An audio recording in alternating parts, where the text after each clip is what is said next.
नहीं, मैं बेहोश हो गया था। इन्होंने सर पे मेरे पे चोट मारी थी, जगह जगह पे बट मारी थी, हथियारों की बटों से मेरे को बेहोश किया था पहले, हाँ। सोते सोते को। अच्छा। उसके बाद में गाड़ी में पटक के ले गए, मुझे मालूम नहीं कहाँ पे ले गए, कहाँ पे नहीं ले गए। तो हमें डाउन करने के लिए, हमारा चुनाव खराब करने के लिए राजनीतिक रूप से ये षड्यंत्र रचा गया था, जिसको ऊपर वाले ने नाकाम कर दिया। तो वो आपको घर में से बाहर खींच कर लेकर आए, खींच कर लेकर आए थे। तो उसके बाद में मारा है, लेकिन आप उन्हें नहीं जानते। मैं उनको दूर दूर तक नहीं जानता। अच्छा, उन्होंने बताया कि सेक्स टॉर्शन का मामला था, कोई ब्लैकमेलिंग का मामला था, क्या है उसकी सच्चाई क्या है? अगर ऐसा कोई भी मामला होता है, मेरे मेरे खिलाफ 1% कोई इनपुट मिलता है सेक्स टॉर्शन का या कोई भी ठगी का अगर इनपुट मिलता है, उनसे मैंने कुछ भी किया तो मैं बीच चौराहे पे गोली खाने के लिए तैयार हूँ। जैसे शकील ने बताया, ये लोग जिन्होंने इसको उठाया था वो बार बार इसको ये कह रहे थे कि तुझे नेता बनाएंगे, तुझसे चौधराहट करवाएंगे, तुझसे विरोध करवाएंगे। तो कई तरह की राजनीतिक जो साजिशें हैं वो उनके शिकार हुए हैं। मेरे ऊपर सोते सोते पे हमला हुआ है, हथियारों से हमला हुआ है, और ये लोग मेरे को उठा कर ले गए। पता नहीं गांव वालों ने जन कहाँ पे घेर कर फिर मेरे को बचाया गया है। मतलब जब आज हम पहुंचे हैं बिरार गांव में।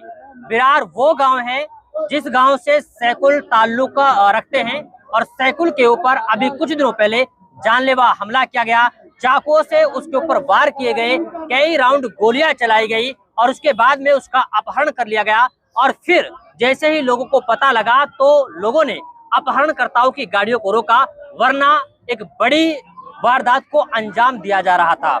ऐसे में मुख्तियार अहमद यहाँ पहुंचे हैं सैकुल से मिलने के लिए, और बड़ी बात यह है कि इस पूरे मामले में अभी तक क्या कुछ कार्रवाई हुई है, और सुनने में ये आ रहा है कि इस पूरे मामले को गोलमोल किया जा रहा है। किस तरीके से गोलमोल किया जा रहा है, क्यों हमला किया गया, वो जानने की कोशिश करेंगे। हमारे साथ सैकुल भी हैं, इसके अलावा मुख्तियार अहमद भी हैं। मुख्तियार अहमद को जैसे ही पता लगा कि उनके करीबी सैकुल के ऊपर हमला हुआ है तो हॉस्पिटल पहुंचे हैं।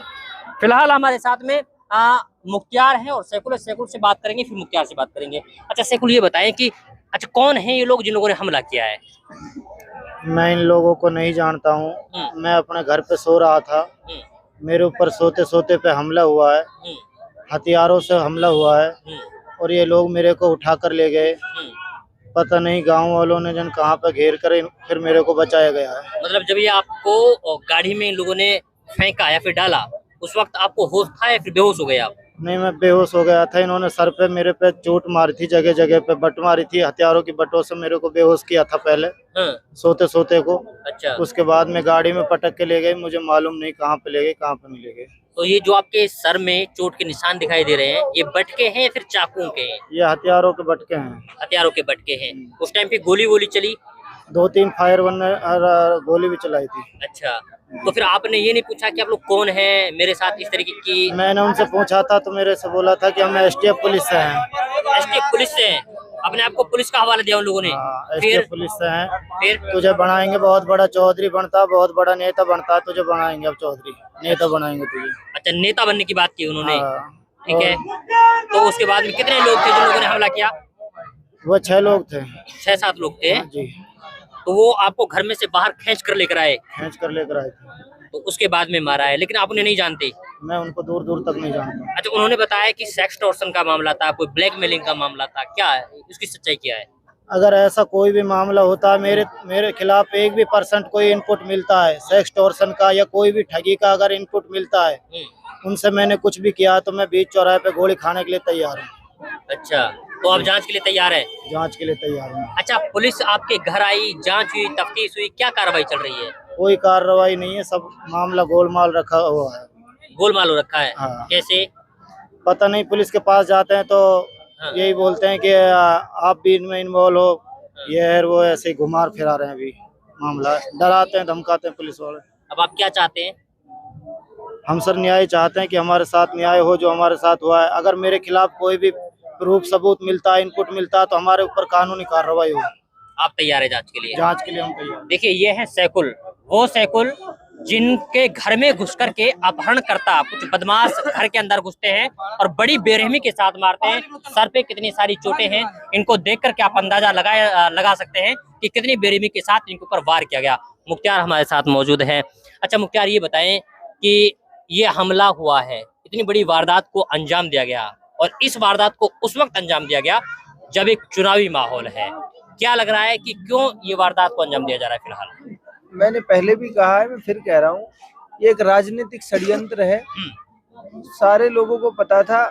सैकुल मेरे रिश्तेदार हैं, मेरे हमारे बहनों ही लगते हैं, और वो मेरे साथ चुनाव में पूरे दिन मेरे साथ ही रहते थे, और इनका एक नौजवान तबके में बड़ा कांटेक्ट है, इनके बड़ा संपर्क है लोगों से, और इनके उस नेटवर्क से घबराए हुए हैं राजनीतिक लोग। तो इनको हमें डाउन करने के लिए, हमारा चुनाव खराब करने के लिए राजनीतिक रूप से ये षड्यंत्र रचा गया था, जिसको ऊपर वाले ने नाकाम कर दिया।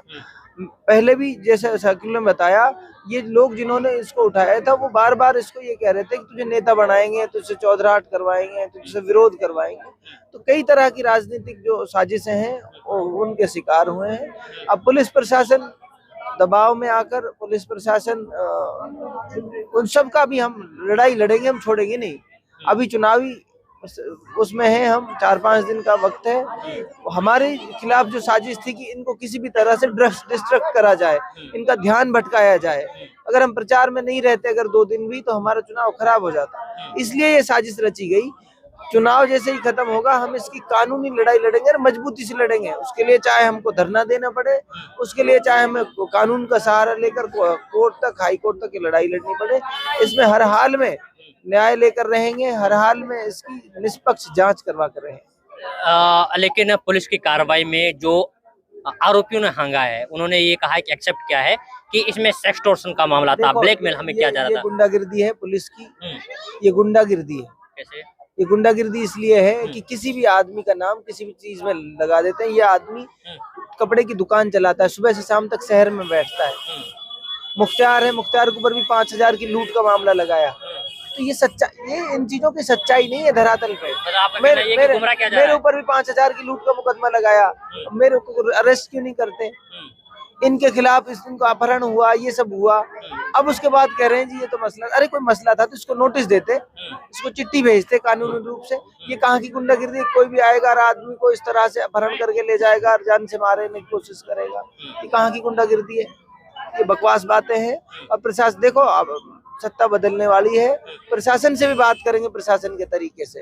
इस तरह की गुंडागिर्दी है तो आमने सामने होगा, और आने वाले समय में बता देंगे इनको कि किस तरह से झूठे लोगों, नाजायज मुकदमे झूठे दर्ज करते हैं लोगों पर, वो आने वाले समय में हम देख लेंगे। अच्छा, एक चीज और है जो सोशल मीडिया पे चर्चा चल रही है कि राजनीतिक तो इसको तूल दिया जा रहा है, जबकि इसकी बातें नहीं है। देखो, हमने तो एक दिन भी राजनीतिक तूल नहीं दिया इसको। हमने तो नहीं कहा उनसे कि हमारे भाई पे हमला करवाओ। इसकी जान चली जाती तो हमारी राजनीति का क्या मतलब रह जाता? समझ गए? तो ये बकवास करते हैं लोग, जिन्होंने हमला करवाया है, राजनीति वो कर रहे हैं, षड्यंत्र वो रच रहे हैं। हमने तो इसका कहीं भी कोई जिक्र नहीं किया। राजनीतिक रूप से हम इसका एडवांटेज लेने की कोशिश करते तो हम इसका 100 जगह जिक्र करते, लेकिन हमने हमेशा ये कहा है कि ऊपर वाले ने उन साजिशों को नाकाम किया है, और इनका पर्दाफाश होगा, देख लेना, इन्हीं का नाम सामने आएगा, राजनीतिक लोगों का।